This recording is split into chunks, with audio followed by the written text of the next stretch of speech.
Welcome to the podcast, everybody. Today's a bit of a departure from our normal farm business podcasting. First of all, got a co-host today, Nat, co-CEO as well, and wife. I don't know which order you end up in, Nat, but of importance. Whichever order you like, Dave. Whichever you like. And also, today we're not talking about farm business. We're talking about something a lot more important, which is caring for regional families, especially regional families who've got a child who's critically ill and has had to go to hospital and they're having to stay down in Perth in this case, or it could be any capital city. And really the important role that Ronald and McDonald House play when those families do have a critical child in the city.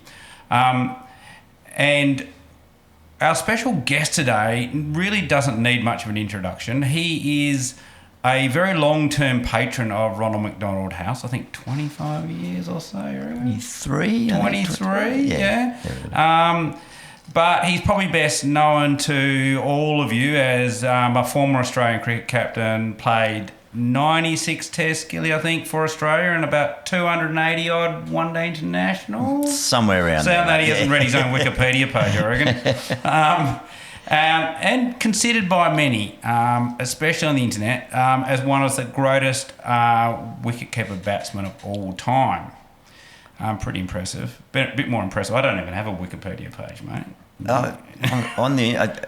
I like that. It depends which part of the internet you look at as to whether they refer to me as that and what comments I've made in my commentary or on social media. But anyway, it's nice to be recognised a little bit. It is, mate. But more importantly, he's a father of 4 wonderful kids. Yep. And he's actually best known as Mel's husband. Yeah, that's very important. That's probably the first title that should have been read out. People might go, oh yeah, him, yeah, Gilly. But yeah, anyway, welcome to the podcast. Yeah, Gilly. thank you for the kind introduction. Good to see you both.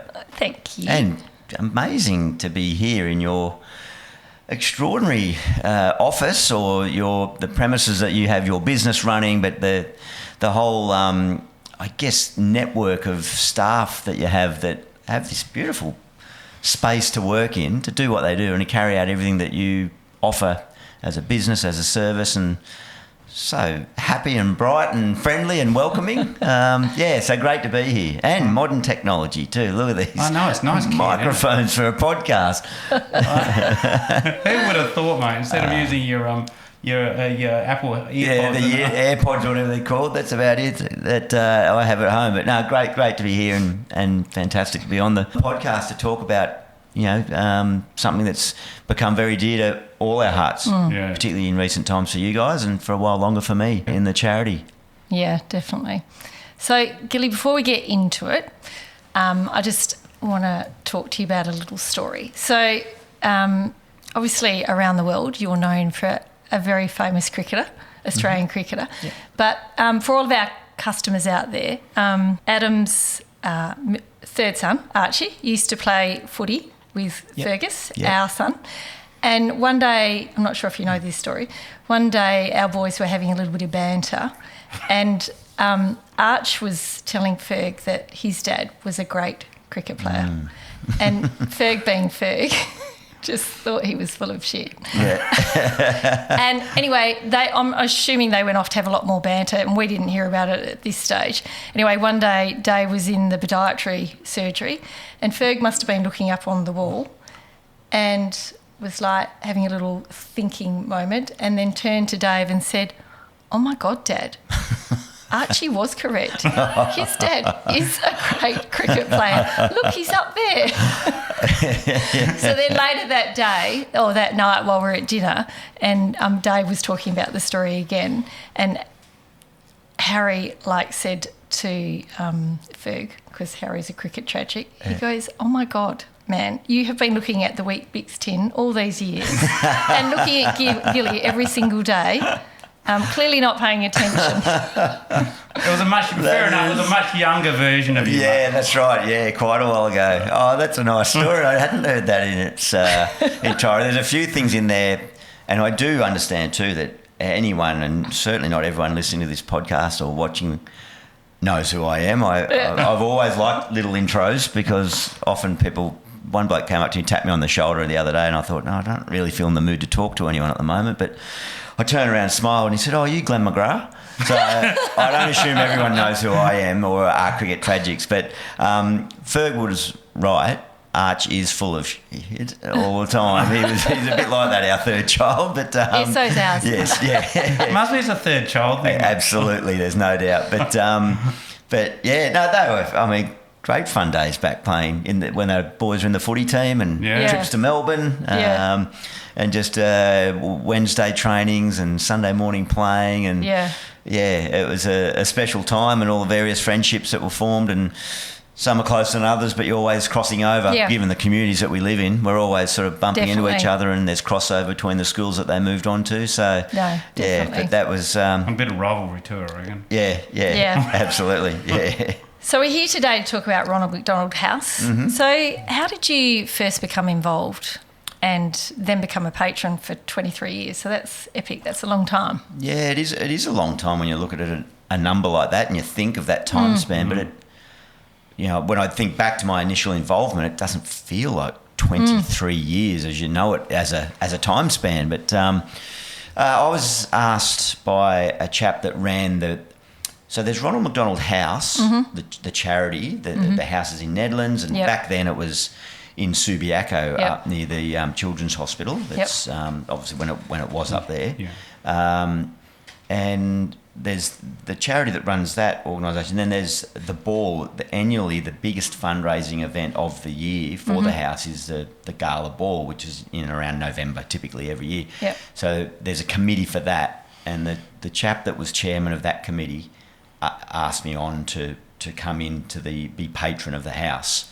I think previously it was a sort of a position that the governor, whoever the governor was of WA at the time, the wife of the governor, one of those positions that they inherit, come in, and they're probably patron of about 6 different charities and different organisations, and that's great. But I remember them saying, we want someone. Obviously, I was right in the middle of my career, even early stages of playing for Australia, and they just wanted, what they said was, someone a bit younger and a bit more energetic and get involved and a bit more hands-on. So 23 years later, they're about to tap me on the shoulder and say, we need someone a bit younger and energetic. But so that was it. Justin Langer is, I think, patron of PCH, or certainly one of the wards in the old hospital. So he and I used to go into the hospital a fair bit and just visit, walk around the floor, say good day to kids and families, go to the house and just sit and chat, and still do that now. Still take Archie and the kids down there just to say good day. But a whole lot of different touch points. But yeah, it's one of those ones where I get more out of it than I put into it. It's one of those feelings that you the more you put into it, the more you get back. Yeah, definitely. So I guess leading on from that, can you share with us any sort of memorable experiences or stories, in your time that have actually made a real impact on you yourself? I mean, early, as I say, we used to go in and just try to sit with the families and get to know them a little bit, particularly the youngsters. And obviously when we were playing, I go into the Ronald McDonald House now, and it's the parents that recognise me, not the kids. Back then it was the kids that were in hospital. Oh, wow, there's a current Australian cricketer 23 years ago. Now it's the dads and the mums trying to introduce me to their children, saying, oh, this bloke used to play that. This bloke used to play cricket. But we really? used to, they can't believe it. But, there was a young fella by the name of Mark Warnie, who was from down in the southwest, and we got to know him and his family pretty well. And he was pretty crook, but we were talking earlier before we started the podcast about Make-A-Wish Foundation and various other wonderful charitable organisations that just try to help ease the situation for families. Young Mark, his desire was to come away with the Australian team on an Ashes tour, which he didn't go on a full tour, but he made it in 2001. We toured England and we won the Ashes in Trent Bridge in Nottingham in the 4th Test match, and he was there for that. He was only 16 at the time, and it's pretty special.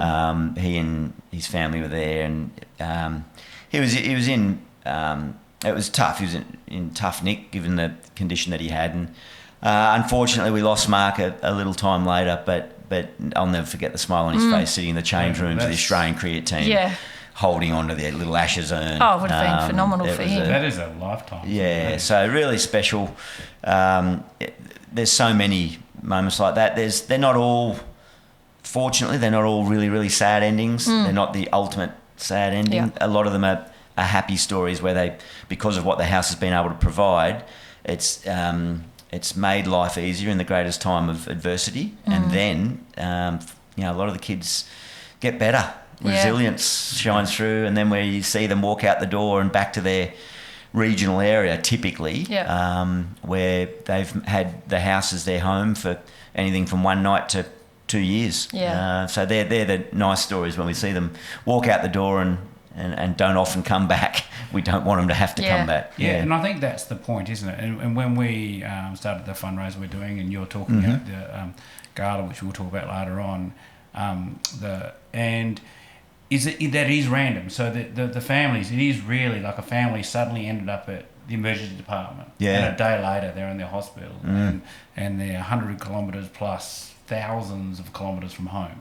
Yeah. And might have little kids, and they got everything going on. They got this critically ill, and that's where really Ronald McDonald House picks up, really, doesn't it? Yeah. Well, I've always said this, and you two can, through your lived experience, can understand and articulate this better than I. But I've always tried to think about, and as I say, typically and very early on, the house really was aligned only to support regional and rural families, but as you know, you're a great example of how we've just tried to mould with the times a little bit, particularly as we've taken on bigger projects and bigger spaces within the hospital, not just the accommodation that we provide in Ronald McDonald House. But without getting too bogged in detail, I've tried to always think, what would it be like living up in, anywhere around this vast state of ours, even just down in the southwest, but way up in Broome or right in the north, Kununurra, and you're just, from one consultation with a doctor, your complete world is flipped upside down. Or your child talking about feeling sick, or there's a lump somewhere, and then before you know it, you're in Perth. Your life has totally been flipped upside down in a health sense and safety of your child sense, but then all the practicalities of it, and none the least somewhere to stay. And that's what that's the first thing that we provide as a house, as a charity, is a roof over your head. And then after that, it just branches out. It really blossoms and flourishes as a charity. And I think probably the main thing, and something that is so important to our philosophy as a charity, is as strong as the medication and the drugs and the treatment, to have a loved one right alongside a sick child is as powerful a medicine as you can possibly have. Definitely. And so to provide that opportunity, then combine that with the families that stay right within our house, our Nedlands house particularly, and even over in the children's hospital, the rooms there, to have other families alongside you that are facing almost identical situations, to then start to share that story and share that journey, and know that whilst you might feel like you're in the loneliest place your mind could take you when you've got a child that's seriously ill or injured, or the great unknown, you've got other people around that, and families come in almost a bit blinkered up and fearful, but slowly over their term of staying there, through meal times in common food areas. Initially, families come and grab a meal and head back to their room and eat. But slowly, and you've seen the beautiful dining facility. The house is like a boutique hotel, really, isn't it? But it's, but to have that environment where they can learn that there's, be it other families, be it staff, be it volunteers, who are the blue angels. They are literally angels, the volunteers of this organisation, and other kids. The kids feed off each other. And understand that they're not the only ones going through this, and there's a pathway through if they want to feel comfortable sharing their story. So it really is it's more than just a roof over their head, and as we say, it's the house that love builds.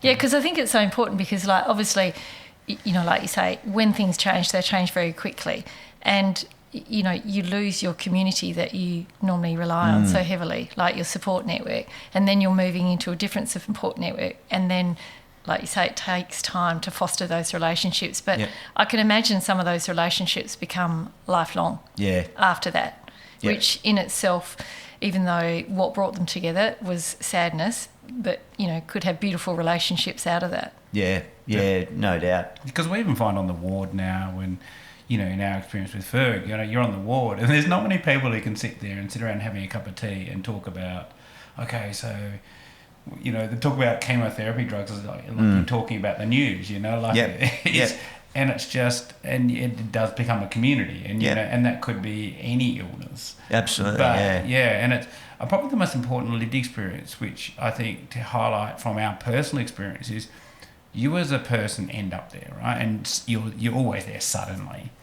And you've got to, like in our case, we had a child going through surgery, and that's often the case, sudden surgery, and you're not thinking about anything else. Like you go, luckily we had older kids, and so that was fine, but if you had little kids, but someone from Ronald McDonald House just came up to us, and I think we'll just Sarah, there you go, Sarah came to us, and I think just before Ferg went into surgery or something like that, and said, oh, by the way, guys, we've got a room for you. A what?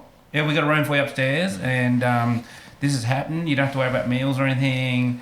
Ferg's going to be on floor 4, you're going to be on 5.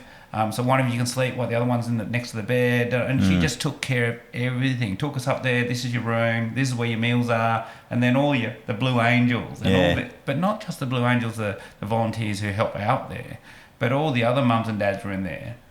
Just welcomed us in and go, okay, now this thing's good. This is not, you know, use this. This is when the food comes. It'll come a bit later. You know, they just welcome you in. So it is, because it's a lot, you know, it just takes one thing off your plate. Well, it takes a big thing off your plate, but it is quite special. Well, I think, and it's nice to hear that was your experience, and because that's what we hope to provide. But as you say, taking one thing off or 1,000 things off your plate, but it allows you to focus on the one thing you need to be focusing on, and that is your child. So it's it's a very special place, and it's really well supported. I think the fact that, as I say, before it really was specifically regional families that were the focus, but now to know that, as per your situation or other similar situations where there's kids, even if they're metropolitan area, to have that family member 24/7, like literally a minute or 2 minutes away around the corner, or sitting beside them, or sleeping a floor below them, whatever it is, just that access. And I'm glad we've been able to branch out a bit more openly in that regard, and we hope to increase in size because we've got 30 odd families every month that we've got to say no to. We haven't got the capacity, but we've got plans. And I think that's a really good point, which is why we're getting involved through the company and through yourself and through a Quorum to really try and raise more money, because there is a lot of families. For every family that does have this wonderful experience, there's a family who misses out. So it's really important that we can fund this as much as we can, because we didn't think it'd be us. Nobody does. You know, it's just nobody really goes through their life thinking that they're going to need a service like Ronald McDonald House. But so it's really special that we try and fund it as much as we can. And I will make a point too, if you don't mind. We were the first charity that received funding from the Royalties for Regions program, which I believe changed names now under the recent times from a government. But anyway, but it's still effectively charity to receive funding that is metropolitan based, because they felt it is servicing obviously rural regions. So that, I think, for the people out in regional WA, that's a point to be noted. It is it's almost like their house in the city, really. And I don't say that with any political slant, whichever political side it came from. And what I've found too, having been 23 years in this role, either side of government are very supportive. But you know, they don't just give out. The government don't provide us a big check. That was when we did our capital raise to build the current house that we're in, and as I say, we've got plans to go bigger and better, and we certainly need, you know, we'll be requesting government funding, but corporate support, and, you know, just public support of these programs for whatever capacity you have. We don't have any expectations of ask or looking for donations by way of a certain amount. Anything. We will take anything that is within reason, and there's so many good charities out there, we're aware of that are so valuable in our community, but we appreciate any support that we're able to garner. Definitely. So would you say that, like in your tenure, since you've been in the role, like the new Ronald McDonald House, that's been probably one of your biggest milestones that you guys definitely have achieved? So we were, when I came into this role, as I say, we're in Subi, we had 7 rooms, just single rooms, literally a room with an ensuite shower, like a shower and a toilet, tiny little, really small motel size, and it had a double bed in there. So basically, a child and a parent could share that if they had to, but absolutely no capacity for the husband or the wife, the spouse, to be there, and siblings, no chance. Like, it was so cramped and crowded, and that was convenient because it was over the road from the old hospital. We then had 3 apartments that were 2-bedroom apartments that were there. But then again, the capacity was so small. So we tripled in size. We went from sort of 17 rooms, if you like, so 7 rooms, and if you count all the bedrooms in the other apartments, but to our current facility, which is about 47 really nice rooms that are spacious and can have fold-down beds from walls, really well designed to accommodate more of a family. But already we need more space. So what do those future plans look like? Big, but we've hopefully got some space just next to the house where it is at the moment, on the sort of the master sort of plan of that whole hospital's area, medical precinct down there now. We'll be talking with government and doing all we can, and then start the looking around and seeing if we've got any further support out there. But as far back to your point, Nat, spot on. It was a really fulfilling achievement to be able to do that, to go from really basic accommodation and service at the start, but then not only in the house is there the rooms, but it became a commercial level grade kitchen, and we had to then, to have a house that big, you got to run it. So the expenditure on just maintaining it tripled. And we have to have a chef in there every day because it's commercial grade. We still have make a meal, or home for dinner we call it, where families, corporates can come in and help cook dinner for the house every night. It used to be a bit more intimate in the smaller place, but it's still happening now. But also, I think a landmark thing is our learning centre on level 3 at the house.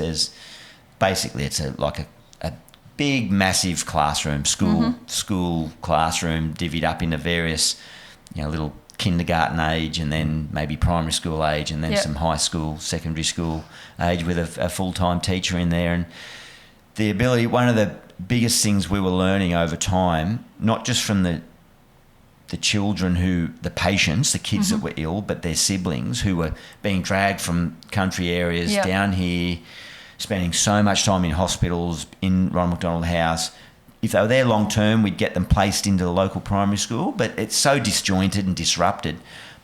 One of the biggest issues we had with kids going back to their hometown and getting back into their school system and friendship groups was that they felt dumb. They missed so much school, and I know, having spoken with you guys and hearing Ferg complain that teachers weren't saying that you should do this subject or that pathway at the moment, and it'll always be there on offer, but that feeling of I'm missed out. So to have this teaching learning program now, it is magical. It is so good to know that we can provide that to the children who are the patients and their siblings, whilst they are disrupted in their learning. And they're so adaptable too. Yeah. Like, all the teachers are phenomenal. I love how they can very quickly recognise whether, they might be doing something quite normal, and they very quickly recognise that the child can actually, go the upper level. Is a bit more advanced than that. Yeah, and they just adapt on the run. They're amazing. Yeah. And they've got so much energy and personality. Oh, they love what they do, don't Yeah. they? Yeah, It's a special talent in itself, isn't Totally, it? Like totally. you're not able to teach littlies and from all young different teens demographics and different age groups and different backgrounds. and everyone's come from a different school. Yeah, totally. Yeah, they're versatile, but So- they love it. Yeah. So, mate, you're actually a rural boy yourself. So you grew up in rural New South Wales. I mean, Yep. you're not really from WA. We are. No. We call you an honorary West Australian, right? 29 years now. I 29 reckon. years, So well over half my life. All right. So now tell us, you grew up in a country town on the coast, was it, somewhere? Yeah, well, we skipped around. So I'm from a family of teachers. Mum and Dad were both teachers, and then Dad went into sort of administrative side of teaching or the education department. Became a sort of regional inspector of schools and then ended up director of education on the North Coast. I was born in Bellingen up in the sort of northern tablelands, then went down south of New South Wales, Junee, Deniliquin, which is just north of the Victorian border. Yeah. Good merino sheep country. Yeah, good sheep country. And then that was my primary school years down there, and then my high school years were up in the far north coast in Lismore, just sort of in from Byron Bay, Ballina, and that's where Mum and Dad still are. So I grew up completely. My whole childhood was out in the country, as we called it, and loved it. Didn't want for anything, just loved everything about the outdoors life, and had mates, particularly down in Denny, that had farms, wheat and sheep farms, that we used to just go out there and just run amok. And what a life, what an upbringing. It was brilliant. Definitely. And every sporting facility you could hope for. And let's think about country towns. The sporting facilities are always pretty incredible, aren't they? Yeah. So, and love going back there. And one of your teammates, Glenn wasn't too far away. He was a farm boy as well. Wasn't Glenn's he was a proper country boy from Narromine. He was out a bit further in from Dubbo, but he was proper farming stock. He is. Yeah. You're not just Ronald McDonald, but you're involved in philanthropy. Like you've got, I think you do something in India with World Vision. Yeah. You do you haven't. Well, there's a whole list of stuff that you do in charity. So this willingness to give back, it started not even post career. It was right mid career, right? Is there something in your country roots or something in your upbringing that's really, is this part of your core value set that's made you want to do this? Because I know you'd come here and talk about it, but I know I've called you up and you go, I've just been down at the house all day. You're actually actively involved. You're not just really just talking about it. So try to. I think it starts at home. The foundations starts from your parents and that understanding. Dad and Mum were always involved in various.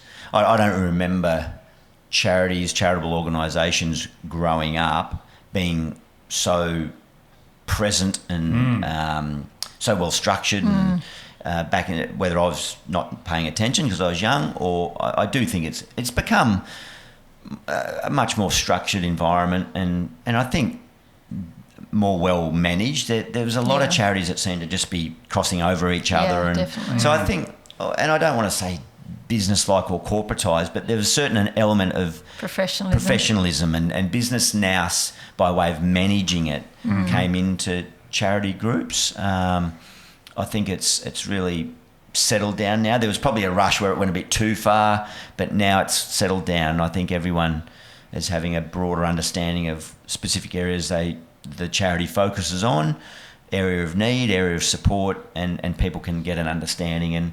And I understand that there is charity fatigue out there, and everyone's got their own financial situation to be conscious of, and before you can start then giving money away. So people want to know if they are going to support a charity, they need to see and understand what effect it's going to have. I think is people it going to actually have have an that impact? right. Yeah. So, but Mum and Dad were always involved in. I think they've always been very generous people, and not so much financially, but just giving of time, giving of support and emotion and care. So that probably is where it started. But you get a lot of requests. I understand you get a lot of requests. Yeah, I understand that profile people can help enhance situations or draw attention to certain things. And but I have always tried to be a little bit controlled with how prominent you are in any particular charity, and to the point where it's almost to not spread it too thin. And then and that's why I've tried to focus more on Ronald McDonald House than other charities. I'll go and support other charity events and so on. But as far as being patron or the spokesperson or ambassador for, you don't want to be patronising to the public, going, this one this week's the best one, and then next week chuck some money in that one. Like, I think everyone needs to find out something that they really love and can attach to. And this has been, as I say, nearly half my life. So it's certainly I don't see it as a role to play. It just is part of our life, not just mine, but our whole families. Yeah. Does it? Just quickly on your family. I don't want you talk too much about your family, but you being involved, and obviously the boys now going down and Mel getting involved. Do you see that really having an impact on them? So they're like, they're all older or teens now, and so how do you see the impact on them growing up? Well, they don't know life without Ronald McDonald House in it, because Harry, our eldest, is 22. So a year before he was born is when I first became patron. So they've been coming to the house forever. There was one ball, charity, the big black tie ball, where I was in India. I was flying home, and I was in Singapore to fly in, and I was meant to land at 2 p.m, and then the ball was that night, and then the flight got delayed out of Singapore. So I was basically stuck in Singapore for the night. I wasn't going to make the ball, so I had to quickly type up a speech. So I just do a little welcome speech at the start. That's just a welcome to everyone. Have a great night. Don't go on too long, hopefully. But anyway, I got Harry to do it, fill in for me at the age of 15. So there he was, up in front of 1,000 people in a black tie, and he did well enough to the point that my phone that night in Singapore was people that are there showing videos of it, messaging, and it was pretty much a don't come back. The young fella's got you covered. So that, to know that he could step up then. I mean, Mel's always stepping in if I had been travelling and doing things, and Archie now comes down and sort of just goes in at meal time into the house and things like takes card tricks down, does card. He tries to get the kids away from their parents to allow the parents to sit and have some dinner. I love that Archie still does his card tricks. Yeah, he's a bit of a shonkster, Archie. His sleight of hand's pretty good, but or he'll take them out to the playground and kick a ball around with them and stuff. So in answer to your question, we all hope as parents, don't we, to pass on values or things that are meaningful to our kids, and hopefully this is something that I think it has been really beneficial, and they're aware of it and aware of how much they get back from it as well. Yeah, definitely. That feeling. So, mate, we can't have you here without talking a little bit about cricket, mate. We can if you want. We can do the whole thing without cricket. We can do a whole podcast without talking about without cricket. Yeah, no cricket. All right, we're going to have a couple of cricket questions, mate. Actually, I think I've got an answer already today. But before I get into a cricket question, commentary, mate. Whenever you guys commentary can be quick, like a 1 day, or it can go for like 5 days. Yeah. And sometimes there's nothing happening. Yeah. Right. How do you guys not run out of stuff to say? We do. We definitely do. Unfortunately, that's when we used to. I don't want to be too down about this. That's when we used to just ask Warnie a question, and he'd talk for 20 minutes because he could talk and talk and talk. But we haven't got him with us anymore, sadly. But it is a real challenge when the game's moving slowly. That's when you actually earn your commentary dollars, I reckon. Yeah. Because it's easy when the action's there, and when there's, if you think about it from a footy point of view, if you're watching like the AFL Grand Final we've just seen was unbelievable, like right down to the last minute. And in fact, the whole final. When there's action like that, I don't think anyone's listening to the commentary anyway. You're all going, and screaming and yelling, and like you're just watching the ball. But when it's slow, that's what the guys that have been before me say, that's when you earn your money. And it's not just filling it with words, it's working out, trying to find something that say that the viewer will want to hear, or not just, rabbling on and on and on about something. So, yeah, like you're gonna have like a massive book of stats to go back on. Well, stats, we've got good statisticians around. They're sitting right beside us. So we've got a great guy there that he'll hear us talking about something, and next minute you get a tap on the shoulder and he's handed you a bit of paper with all these stats around the topic that we were talking about, and then that then allows the story to be told with greater detail. So it's a good team effort. It is a buzz as a team, actually. Probably reminds me as much as anything as when I was playing cricket. Because a lot of the time you're in the box with ex-teammates or people who you crossed over or with. opponents. Or opponents, even opponents. Which is really good fun. Especially ones that you... Especially for the banter. Yeah. There's always some good banter going on back and forward. But I think commentary in this day and age, compared to when we were growing up, and that iconic era of Richie Benno and Tony Gregg and Bill, they had good banter, but it was a bit more formal. It was a bit more, really prim and proper, and there wasn't a lot of light-hearted joking around. A few little digs here and there, but now it's a bit more relaxed, and I think the audience tend to like that a little bit more. 2020 cricket, without boring everyone listening on cricket detail, that lends itself to a bit more fun, light-hearted banter. Are you expected to be a bit more formal when you're doing tests? A little bit. The producers, the top dogs, all sort of say, okay, just let the cricket talk, or let it breathe, as in us, and let the cricket talk. And I like that. I think, and I'm guilty of it, I think we all get caught up just talking too much, particularly Test cricket. It's a game, if people are watching Test cricket, I think they're there just to watch and relax and enjoy it. They don't need something, because it's 5 days. You don't need 5 days of someone talking and screaming at you.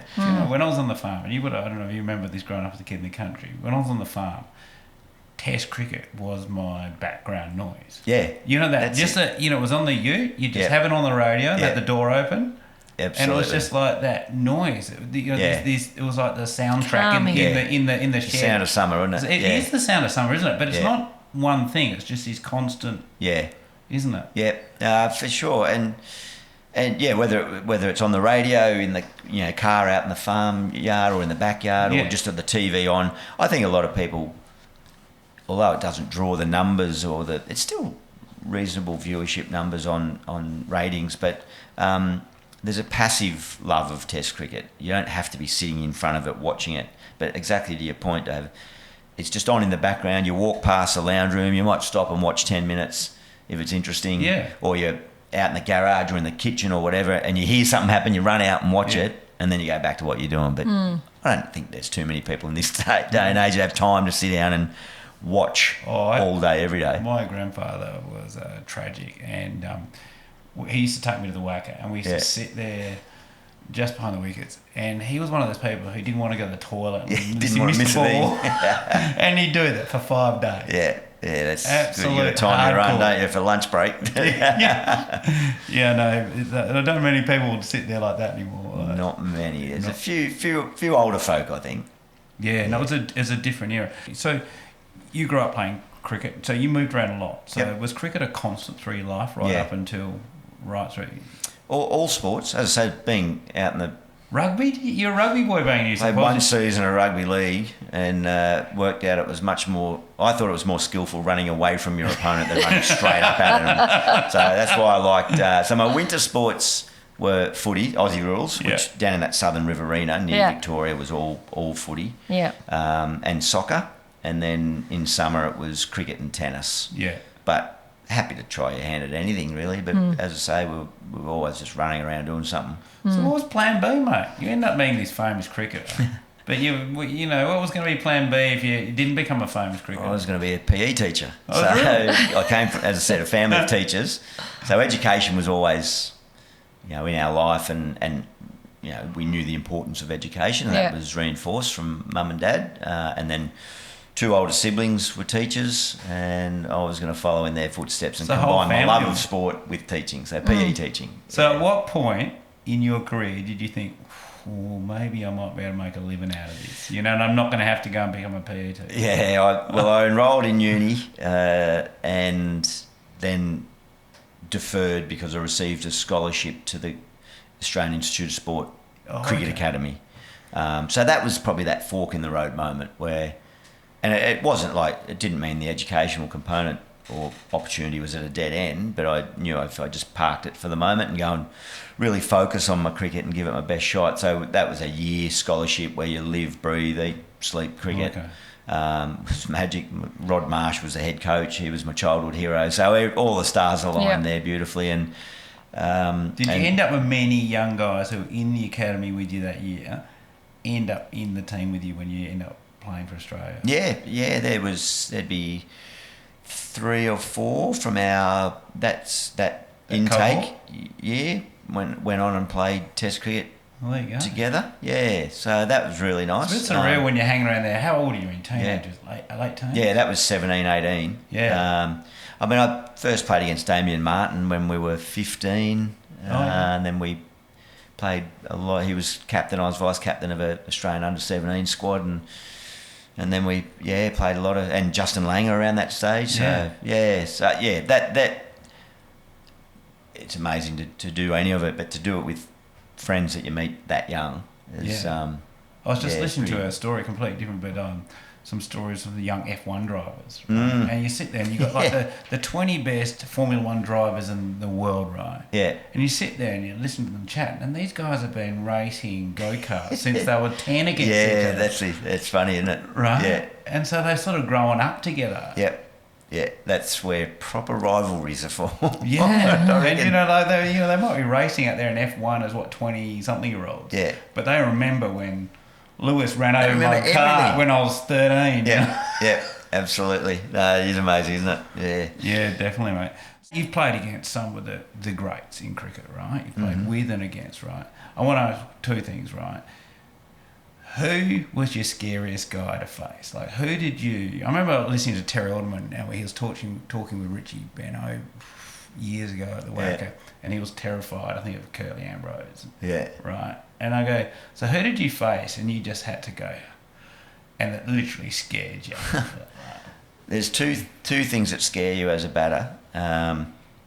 It's the fear of pace and being like the intimidation of pace and the velocity of the ball. So obviously there's a physical aspect to it, of it hitting you and hurting you, but you're so well protected in these day and age. But so Shoaib Akhtar from Pakistan, he played through my period of time, so late 90s through to 2008, 9, 10. I think he finished 2008 maybe.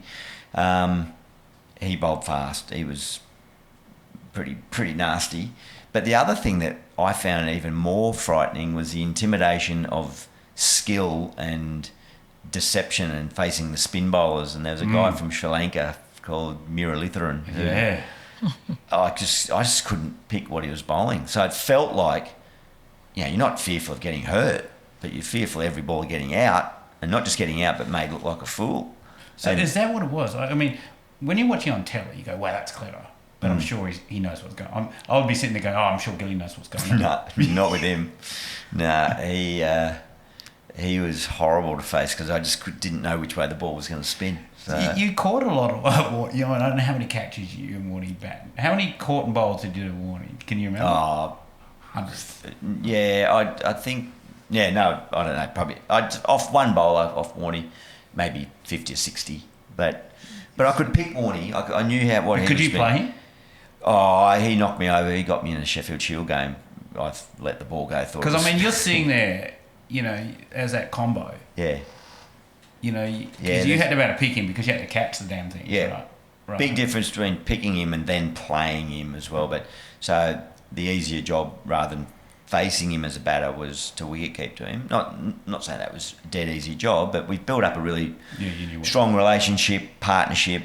I used to hound him all the time to bowl more and more at training, which he wasn't the heaviest trainer, Warnie, but he always would. He accommodated because he knew that partnership was pretty important, just to get familiar with him and have an understanding of what he was bowling and what it looked like. So that's what I saw my job as, and I loved it. It was a highlight of my career to wicket keep Shane Warne. And the other thing, I remember talking about when the kids were playing footy once, concentration, and I was really fascinated. I was asking you about concentration. So whether you're having to stand out there for 2 days and or like you're going to get a question in a minute when you do it was 149 runs off 104 balls. I mean, how do you maintain concentration in that, because that's intense, whether it's standing there for 2 days or hitting that many balls off that many runs off that many balls. So how have you maintained that mental clarity or pressure? I don't know. I think pressure and nerves is the other one people ask about. Did you get nervous,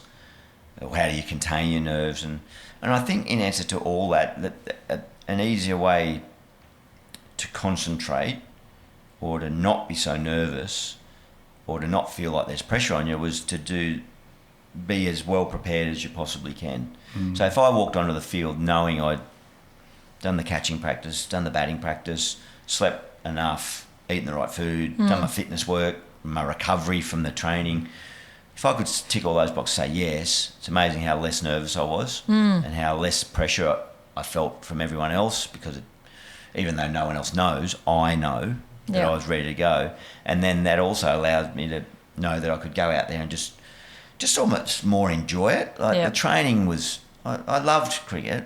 I loved training. I never got bored of the skill work and all that. But that was the hard yards on the training track, and then you enjoy the event. Yeah. So then, as far as concentrating, I or no one is perfect. I can never remember dropping a catch where I could stand up and go, was I concentrating before that? And I could say yes. It's amazing how your mind could just switch off and drift off. So you would just, obviously that chatter behind the stumps. You just chatting to Warnie, chatting to Ricky Ponding, looking around the grandstands, and I might have been not concentrating for 2 hours, genuinely concentrating, and not being exposed. But then eventually, you can hear the feet running. Something's going to catch you out if you're not concentrating. So that's the main thing. Just and because they're long days, we literally work on things like switching on, switching off. So if you're batting, the bowler runs in, you bowl, and I'm sure there's aspects of everyday life, of professional life that people could use or understand a similar type of scenario, but in cricketing terms, a bowler runs in, so you're concentrating as they run in. You play the ball. Once you've stopped running or the ball's what we say is dead, and the bowler's then walking back, you switch off. You don't need to be concentrating that time. So it's then utilising less mental energy, but more importantly, using it at more important times. So if you bat all day, 6 hours, you should really only be concentrating for about 9 minutes. Yeah. By the time you break down every little segmented run up of the bowler and face that ball and then do it. So, it's getting a bit technical, but that's switching on, switching off, And those that, at any sport, at any high level, anything, those that can control those little mind games and they're the ones that succeed more, because there's in sport, there's a lot of identically talented skill-wise sportsmen and women, but it's just between the ears that then decides who goes on and who doesn't. Between the ears, that's those little things. It's that discipline or that control, isn't it? Yeah, and honesty. Like here I am saying about have I caught enough balls? Am I training physically enough? Am I keeping my weight down or looking out for what I'm eating? Am I eating? There's only one person that knows. You can lie to your trainer all day. You can lie to everyone. You're not the person in the mirror. Even yourself. Well, if you lie to yourself, you're going to have someone in the mirror that's going to go, So that's just honesty about your performance and your preparation. Yeah, definitely. Malaka, who's one of our great team members, he's got a question for you, mate. Now, I don't know if it's him. He's a young guy. I don't think he was even born then. I don't know. 2007 World Cup. Yeah. He'll be chuffed that you said that. Yes, he was born then. Was he? As a young guy, and obviously that was with a quote that I think it was that 149 runs off 104 balls to beat Sri Lanka in the final. Is that right? Yeah. He said it's etched in his memory, and he'll never really forget that day, even though it probably broke his and his dad's heart, right? And the whole country, really. Yeah. You broke a country's heart that day, mate. But He wants to know in particular about the squash ball, mate. You got to talk about. He wants to know about the squash ball trick and about your coach. I think it was your coach. Yeah. For the uninitiated in this topic, it's not that sexy or appealing. It's technical talk, but I had a batting coach here in Perth, a bloke called Bob Muleman, who we'd be off touring around the world, whatever, and we'd train and we'd had team coaches, but then you'd come back and I'd go and see Bob, almost like putting a car in for a grease and oil change. Yeah. I'd go and have a hit with him on the nets and he'd tighten up my technique and get this working and that working, where bad habits had crept in while I was away. And one of the techniques at training was he'd get me to put a squash ball, so it can literally squash in and out, into my bottom hand batting glove. And it's basically a technical thing to take a couple of fingers off the batting handle of my bottom hand, because if I gripped that bottom hand too tightly, it affected the whole shape and technique of my shot. So we do it in training all the time, never tell anyone about it, and it used to feel awkward, but I'd come out hitting the ball really nicely and mentally I think I'd go, I'm going well. And then I've been doing that probably for 10 years, and then we were about to go to this World Cup in 2007 and Bob said, he said, you should use that in the games over there because the conditions are going to require this certain type of technique. And I went, geez, that doesn't sound like much fun, because it's a bit like a pebble in your shoe. Yeah. You can still walk and run and function, but it's annoying. Yeah. That's what it felt like in my glove. But I went and took his advice and I used it through the whole tournament. And I had a steady sort of tournament, and I wasn't sure if I was going to use it in the final, because I thought, hey, I'm final, I can't be fooling with anything here. But I showed faith in Bob and used it. And his last words to me before I left were, when you get 100 in the final, prove to me you got the squash ball in your glove. Oh, is that why you held it up? So I get this 100. I haven't told anyone all tournament that I've got this, and I get 100 and run down and put my palm of the hand out in front of the TV camera and carry it on like a pork chop. But I was going, there, Bobby, that's for you. So he was on his lounge back here, satisfied that his work was done. So, the Sri Lankans were filthy at me. They told me it was a performance-enhancing device. I said, well, you try it out. It's pretty uncomfortable. Mate, if you're selling squash balls, that's I should have marketed it. Yeah. Oh, all good, mate. Now, well, just to finish off, so I wanted to go through a few things about Ronald McDonald House, mate. So we're doing a couple of things at the moment. So the first one is we're Agrimaster, the company, we're running a fundraiser at the moment to try and raise at least $22,000. And this is one of the rooms we're talking about. So this what would do is it would fund a room on the 5th floor of the Perth Children's Hospital for at least 2 years. And this means a family could stay there. They don't stay there full time, but it would get a whole year of accommodation for a family who needs it in the hospital. And that means, like we've just talked about, 24/7 staff and home-cooked meals and all those things. So it just takes them off the other thing. So the links will be in the show notes to this podcast to that fundraiser. But we're also doing another thing. Gilly, you're guest speaker at a fundraiser we're doing with Quorum. Yes. In a couple of weeks. 27th of October. 27th of October. There you go. Yep. Numbers going out. Yeah. And this cocktail party is the same thing. The funds will be raising directly going to Ronald McDonald House. So both of them are going to Ronald McDonald House. So we're really asking the ag community to get around this, whether they can attend the fundraiser where you'll be speaking, or just donate through the direct donation with a link on this. The links in the show notes, that'll be really, really, really special.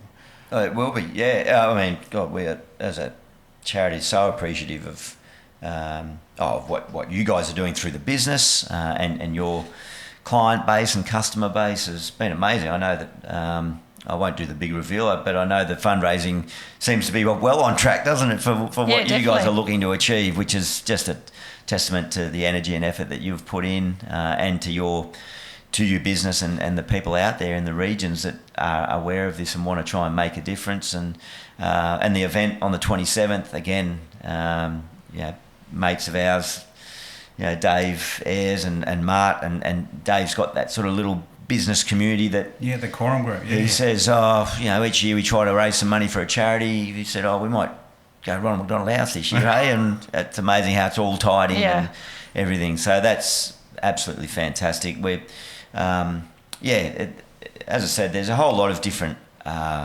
initiatives that we have as a house to raise money, and we try to make them really, again, like most charities, make them engaging experiences. There's one that's, again, all the details are on the website, but and links can be found. But Up All Night, which you did that. Yeah, it's fascinating. Where it's really, we're saying, try and experience it, and you guys know this feeling better than I. But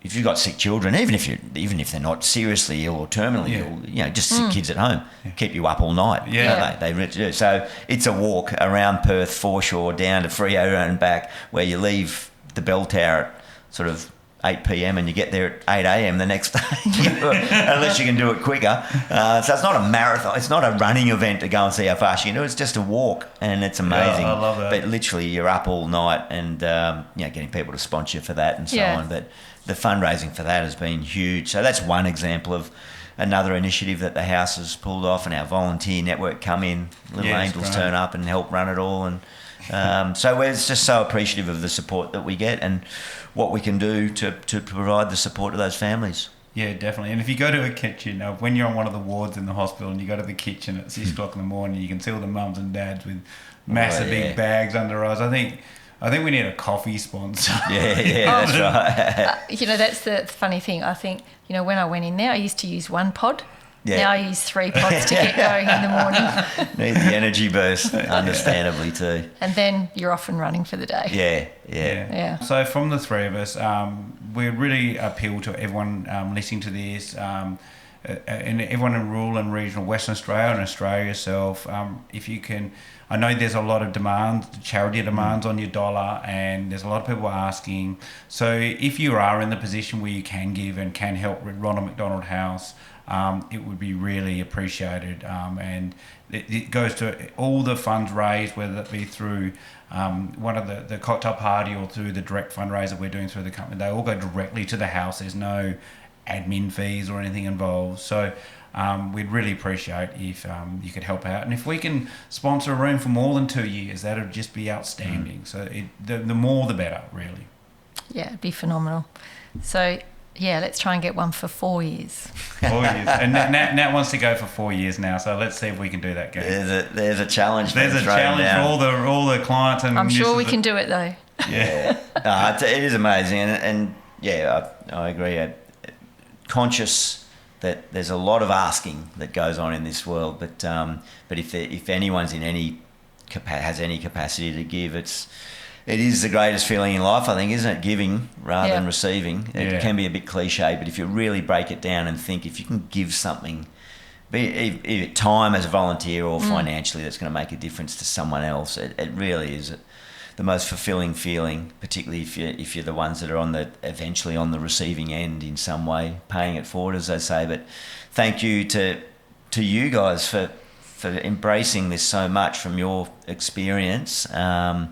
And everyone just continues to wish you guys all the best, and Ferg and the whole family.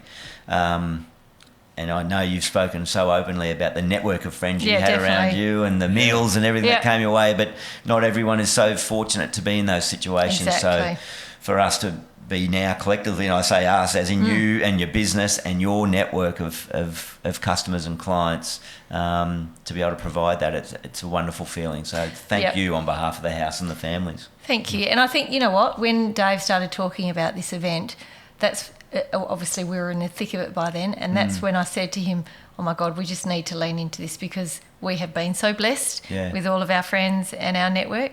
And like you just said, not everyone is that blessed, because our customers are living rurally and they're coming here and they're quite often coming on their own. So it's just such a phenomenal cause. Which we'd love everyone to get behind if they can. Well, thanks for coming in and joining us, Gilly. Loved it. Pleasure. Very good. I learned a lot about podcasting. Good on you. Thanks, gang. All right. Thanks, everyone. See you next time.